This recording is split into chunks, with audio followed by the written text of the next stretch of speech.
Hello everyone, coders, it is day 9 and today I'm going to show you how I crushed this task. First, I'm kinda not really. This might make you think the opposite. It's just I didn't have time to do it, so I did it the next morning, or the next day. And this you've seen yesterday already. Well, in the earlier video because I'm just gonna upload them all back to back. But see that in yesterday's video or for yesterday's challenge, what happened there. But today's challenge was easy. It's a bit of a roller coaster of difficulty. It goes up and then a bit down, which is nice. But yeah, what happens? Like, I have a 5-line solution and then my first solution. Yes. Let me read. Let me read what today's task is, and then I'm going to show you my solution. I'm actually kind of pleased with my second solution. Day 9, Mirage Maintenance. You ride the camel through the sandstorm and stop where the ghost maps told you to stop. The sandstorm subsequently subsides, somehow seeing you standing at an oasis. The camel goes to get some water, and you stretch your neck. As you look up, you discover what must be yet another giant floating island. This one made of metal. That must be where the parts to fix the sand machine comes from. There's even a hang glider partially buried in the sand here. Once the sun rises and heats up the sand, you might be able to use the glider and the hot air to get all the way up to the metal islands. Nice! While you wait for the sun to rise, you admire the oasis hidden here in the middle of the desert island. It must have a delicate ecosystem. You might as well take some ecological readings while you're away. Might as well. Might as well. Because what else do we have to do in the desert? Maybe you can report any environmental instabilities you find to someone to the oasis can be around for the next sandstorm-worn traveler. You pull out your handy oasis and sand instability sensor. Oh, that okay. I got that one actually. And analyze your surroundings. The oasis produces a report of many values and how they are changing over time. Your puzzle input. Each line in the report contains the history of a single value. For example, 0, 3, 6, 9, 12, 15 is one line, one history line. Then with 1, 3, 6, 10, 15, 21, and then 10, 13, 16, 21, 30, 45. I don't know if you noticed, but these are just working with sequences, number sequences. And they tell you actually exactly how to solve these number sequences.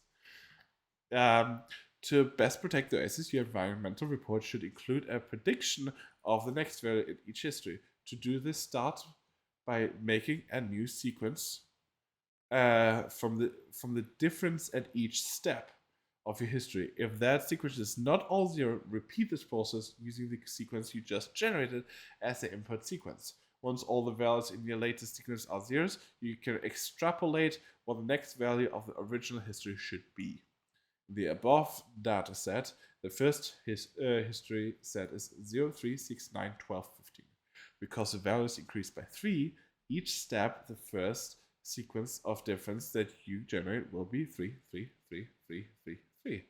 Note that this sequence has one fewer value than the input sequence because at each step it contains 2 numbers from the input. Since these values aren't all 0, repeat the process.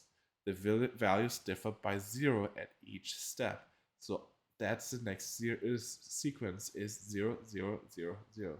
This means you have enough information to extrapolate the history. Visually, these sequences can be arranged like this. Boom. Okay, just what we've talked about. To extrapolate, start by adding a new 0 to the end of your list of zeros, because the 0 represents differences between the 2 values above them. This also means there is now a placeholder in every sequence above it. So we now have here 0 and then A and B. And you can already probably think where it's going. We want to try to find A, and then we want to try to find B. You can then start filling the placeholders from the bottom up. A needs to be the result of 3 increasing the value left, increasing 3 by 0, the value below it. Which makes sense because 3, and then the difference between 3 and 8 must be 0. So this means A must be 3, which is the case. Finally, you can fill in B. That's the prediction that we're trying to figure out, which needs to be the result of increasing 15, value on its left, by 3, the value below it, which is 18. So between 15 and 18 is the difference of 3. So the next value of the first history is 18. Okay, so we do this with all of these, and you can see then we get 28, 68, and so on. And then we add all of these numbers to get 114. I'm not going to waste your time. Part 2 is the exact same thing, just backwards. We're extrapolating towards the left. It's the same thing. It's literally the same thing. What do you want to see first? Do you want to see my super short solution, or do you want to see my first solution? Of course you want to see my first solution first. Okay, my very short solution is over here. Now I'm going to show you my first solution. I'm returning here my second solution, my shorter solution, because I wanted to not mess with anything else. So, solution as return solution with recursion. Recursion. If we didn't have this, what we do is we do this over for loops. So you can either just have a sum, or just for me, because I had an error, it helped me to actually have a list of sums, and just fill in all of the different extrapolations in it, and then sum them together. I have my lines, and I go through each line. And I say my rows are a list of lists. And the first list starts with my integers. I'm using my ints from my utilities function of line. Boom, very easy. So I'm having first row, I've now my original data set as integers. Cool. Now, what I first wrote is while the sum of the most recent row is not 0, do the following. Now, this is where I had my issue. I had a solution that was wrong. It was wrong by about 114 or something like this, or just small.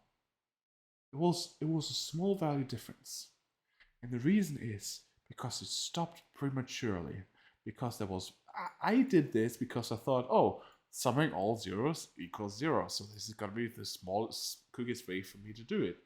Not thinking about the case, what if I have a whole row of numbers, both positive and negative, that do sum to 0, but aren't all zeros. And that is the one case where it stopped prematurely, extrapolated wrong, and gave me a wrong solution. Oh. That sadly took me a little while. I'm kind of embarrassed to admit that. So my step for here to improve for next time is sum only when you're sure that you can sum. It's a neat little shortcut to do things, but can have horrible consequences. Really the way to go is to say any. So I go through my last row. Okay, I'm gonna take each value, x, and I'm gonna check if x is not equal to 0, this is gonna give me true or false. If any of them are true, then I want you to keep doing this. If none of them are true, that means I have all zeros, and I'm done. Because I'm trying to create this pyramid right now, if you remember. So, row now is, I enumerate my most recent row, I and C. If I is E0, I continue. Otherwise, I append the difference, my current C, minus my last row and last item in it. Okay, that's it. That's it.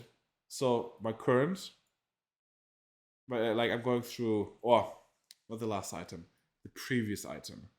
So I'm going like this through the previous row and check the difference and add them to rows. Boom. That's it. That's it. Just check all the differences. And then find the next in the sequence is now all of this. So now J, I'm going to start 2 rows up. I'm technically supposed to add a 0.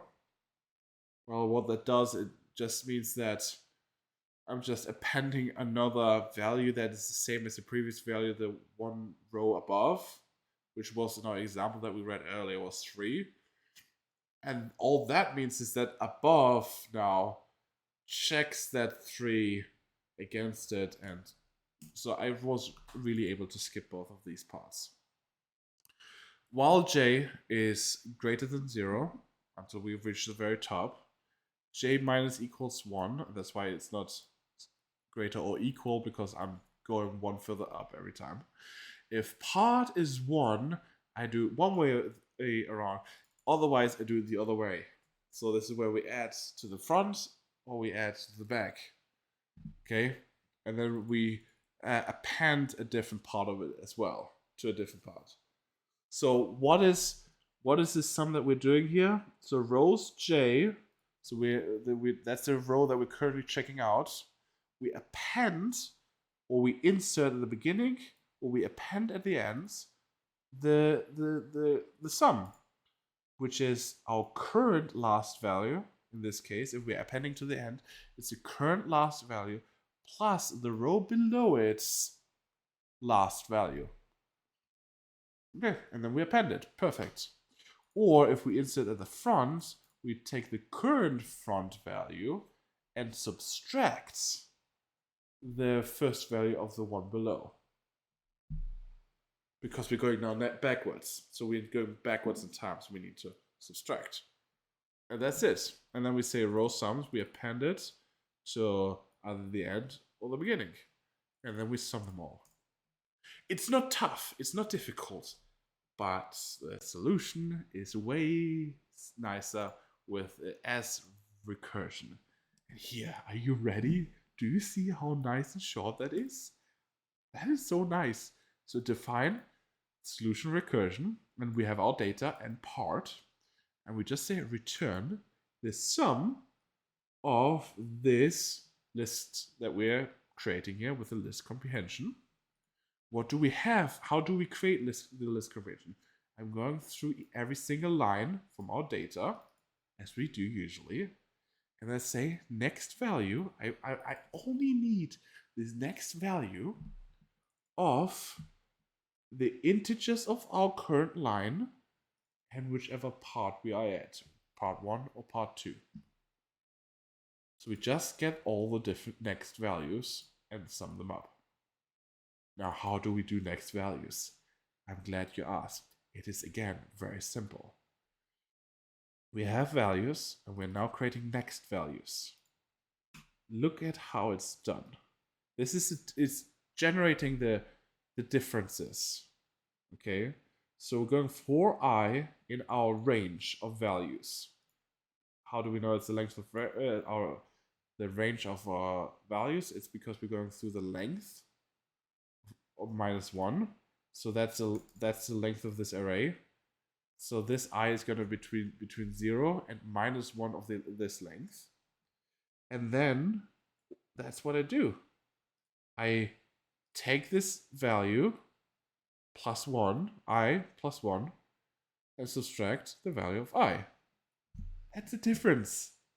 That's all I'm doing. I'm just taking the difference.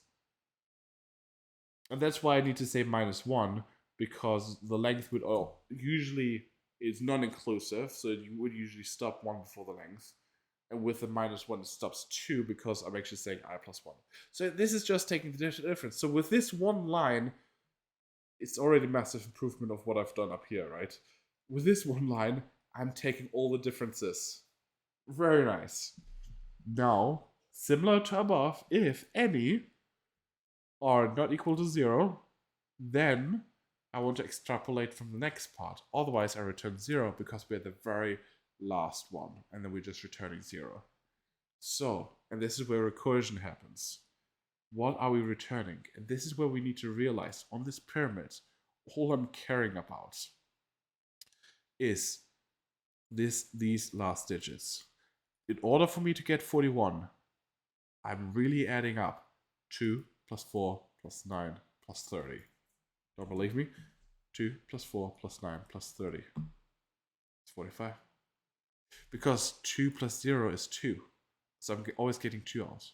Now I'm adding 4 to 2 and get 6. So 6 is already the sum of 4 and 2. So now I'm adding 9 to 6 and get 15. So 15 is 9, 4, and 2. So 45 as well as 30 plus 15, which 15 was 9, 4, and 2. So 45 is 30, 9, 4, and 2. So I only need the last digit, take them all and add them up, extrapolating them up and adding them together to get this. That's all I need. And the same with the other way around. So I'm taking the last value that I currently have. Now here's interesting. Part minus 2. Let's think it through. If part is 1, minus 2, that means this is minus 1. That's the end of the array. That's what I want at the part 1.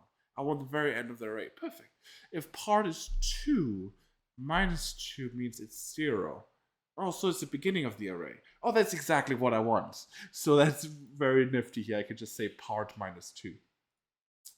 Then I take the next value. I just want my next value. From what? From my next values here. Really, I should rename this to differences. Right? I take the next value from my current differences. And I just put in part again. Now here is one more time important to see, are we in part 1 or part 2? If we're in part 1, I wanted to multiply it by 1, it doesn't make a difference. If we're in part 2, I want to put in minus 1 because I want to now go the other way around. So I'm subtracting it, I'm not adding it. And that's it. So I keep going in, I keep going in, I keep going in until I hit 0. I go back up, take the last value, or the first value, add them together, bring it back up. Then I have a new value, add that to the last or the first value, boom, put them together, bring them back up, and so on. And that gives me my solutions.